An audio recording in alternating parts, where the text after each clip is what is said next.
Na vrsti je nastop mešanega pevskega zbora Delavsko-prosvetnega društva Svoboda Stražišče.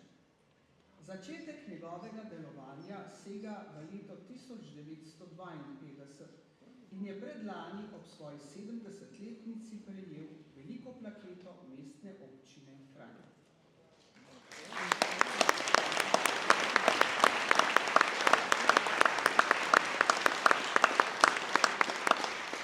V vseh teh letih je doživel veliko uspešnih nastopov, tako doma kot tudi zunaj naših meja. Vseh tukaj ni mogoče našteti, zato naj omenim samo nekaj tistih iz najbližje preteklosti. Tako se je lani predstavil na Kulturnem festivalu Slovenija v Budimpešti, nastopil pa je tudi pred polno Linhartovo dvorano Cankarjevega doma v Ljubljani na prireditvi ob 60-letnici Združenja Sožitje.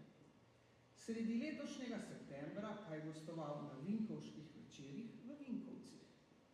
Zato verjamem, da bo zbor pod vodstvom Andreja Zupana kos tudi nocojšnjemu izzivu.